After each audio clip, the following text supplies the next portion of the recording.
viral nih kejadian di Polres kemarin. Ya. Ada yang bilang itu settingan. Bener nggak sih kayak gitu kabarnya? Saya tidak mau settingan kalau sama IT. Kalau sama Raffi Ahmad, oke, gue mau settingan. Sama Lucinta Luna gue hajar sebagai settingan. Siapa lagi? Siapa artisnya top? Om Bunda Inul ya. Sama DP gue mau settingan. Sama IT lah, emang dia siapa? Kagak mau gue. Kenapa nggak mau? Karena emang Ya karena bukan artis juga. Gue maunya sesama artis, ya kan? Tapi sempat sampai viral itu awalnya Kakak memang udah tahu ada IT di Polres atau seperti apa sih Kak? Kan dia itu update status di Instagram. Hari Jumat mau laporin gue nih kan. Nah, terus ada yang ngetik-ngetik ke gue. Nah, gue cari nih, oh ternyata hari Jumat dia mau laporin gue kan. Terus ada rekan satu media cewek WhatsApp sama gue tuh. Dia nggak ngasih tahu kapan IT ngangkat ini, ngangkat surat laporan, kapan IT. Kalau IT ke polisi saya udah tahu kan, Jumat. Karena waktu di Uya itu dia bilang dia mau ngelaporin saya jam 2 siang.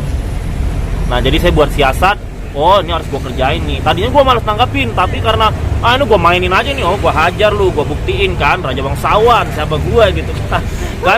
kan gue membuktikan kan, karena netizen bilang gue panik ketar-ketir ya kan. Akhirnya gue, oh lihat lu netizen ya, gue buktiin semua, udah gue labrak aja langsung di situ. Itu untung ya mas-mas, itu di kantor instansi. Coba bayangkan kalau itu bukan di kantor polisi, apa lo? Hah? Mau gue makan lo? Pansos lo? Kalau nggak gara-gara gue sama Nikita Mirjani nggak masuk TV lo? Gue gituin, tapi karena ada polisi kan, jadi agak saya redam gitu kemarin. Iya, tapi netizen sendiri sempat bilang kalau Kakak terlihat takut karena kepanikan Kakak di saat menyerang IT. Justru karena di situ kantor polisi, jadi saya harus kontrol emosi. Tapi bener nggak sih saya panik sama takut kalau saya sampai ngelabrak di situ, mas? Kalau saya takut, nggak mungkin saya datengin kan, mas? seperti apa sih alasannya untuk tiba-tiba datang ke sini, datang ke Polres? Ya gue nggak terima aja mas. Gue nggak terima. Pertama netizen bilang gue panik, ketar-ketir. Terus gue nggak terima dilaporin. Padahal urusan gue sama Rizky, kenapa ini nongol? Banyak banget orang yang nongol ketika saya tidak membuat narasi untuk mereka. Maksud gue gini loh mas, ketika kalau misalnya kita ya public figure, kalau kita lagi live kan banyak netizen, banyak pertanyaan, nggak mempertanyakan Rizky juga, nggak mempertanyakan Lesti secara global kan.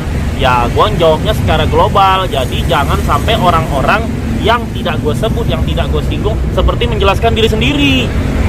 Berarti kalau menjelaskan diri sendiri apa namanya? Nebak ya. Mending diem. Kecuali kalau saya memang langsung, ini si A, ini fotonya ini, gitu kan. Karena gue tipe orang juga gini sih mas, kalau gue ditanya buktinya mana, ya nggak bisa dong. Karena kan ada narasumber yang harus gue tutupi pertama. Terus ada bukti-bukti yang memang kalau kita tunjukkan bukti-bukti itu, ya kita kena UU ITE. Paham kan mas? Jadi kita kalau misalnya memaparkan sesuatu, tapi kita harus tahu juga kata-kata apa yang bisa kita ungkapkan, kata-kata mana yang harus kita tutup. Karena kalau kita bongkar semua, ya kita nanti kalau sampai naik ke pengadilan kita kalah gitu. Kalau saya kan setiap berstatement di media sosial, saya udah konsultasi dulu kan ke lawyer, mas ini aman nggak? Kayak kemarin itu yang waktu masalah saya menyangga kerugian 400 miliar itu kan, itu saya konsultasi dulu ke pengacara. Oh itu kan pendapat lu, saat pendapat itu bukan berarti mencemarkan nama baik gitu. Kecuali kalau saya ngatain orang miskin segala macam, kere, bangkrut, nah itu bisa kena. Tapi kan kalau misalnya ditanya tentang menurut lo benar nggak sih 400 miliar, ya gua ungkapin itu kemarin di SCTV kayak gitu. Ada rencana lapor balik nggak bang? Iya, tapi buktinya kalau lapor balik itu bisa, namanya laporan palsu kan. Yeah. Tapi buktinya kuat itu kalau nanti udah dibuktikan tidak bersalah. Jadi ini ada dua mas. Kalau sampai naik ke pengadilan, kemudian saya bisa membuktikan kalau saya tidak ada menyerang IT, berarti ketok palunya nanti saya nggak bersalah dong. Itu kalau saya tidak berbaik hati, saya bisa laporin balik. Itu kuat banget, ya kan? Karena ancaman hukumannya 7 tahun. Tapi kalau misalnya nanti sebelum naik pengadilan ternyata saya tidak terbukti bersalah juga, bisa juga sih saya laporin. Cuman kayak buang waktu nggak sih mbak ya?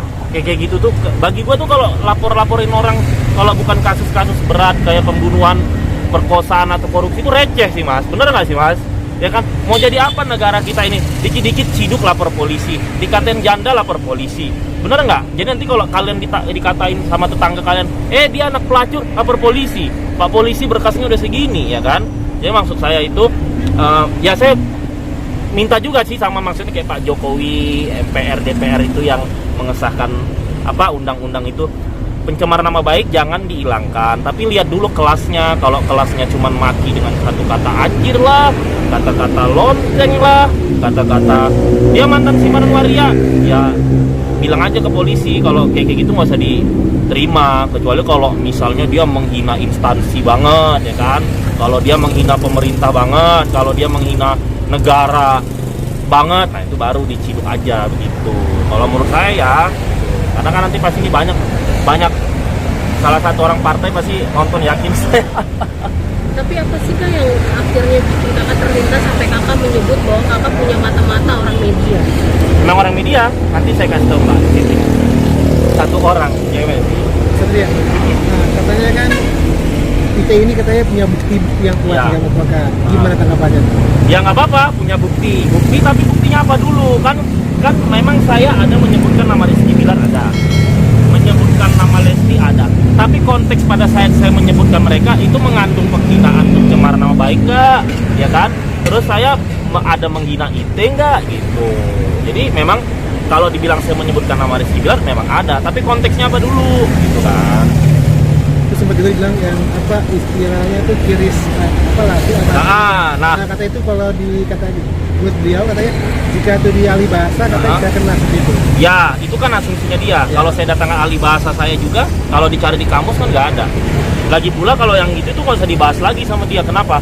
Karena bulan 2 waktu saya diwawancara Mbak Juni sama Mas dari Selebgram, itu saya udah klarifikasi semua kalau itu bukan buat si RB yang secara nggak langsung itu udah membersihkan nama RB, ya kan? Jadi nggak ada alasan lagi gitu.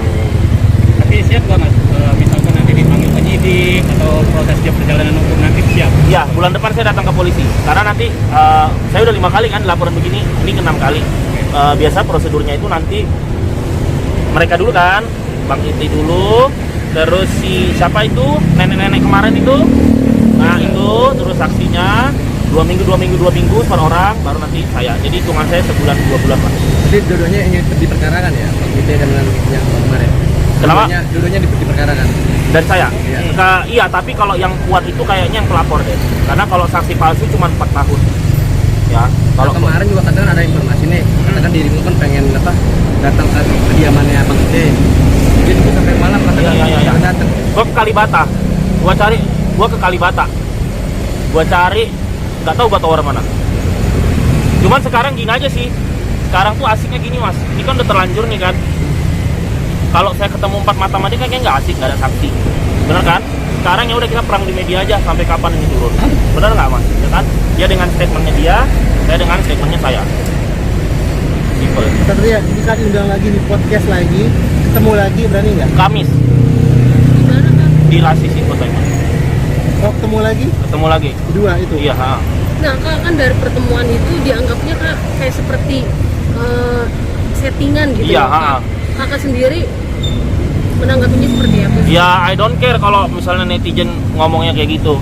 Sekarang gini aja sih, kalau masyarakat nilainya ini settingan, seperti settingan. Tapi kalau saya justru yang mengalami, ini saya bukan menyeting ini settingan, tapi saya menyeting ingin mendengar lawan dari mulut saya, mulut dari lawan saya itu apa gitu, dan disaksikan semua orang.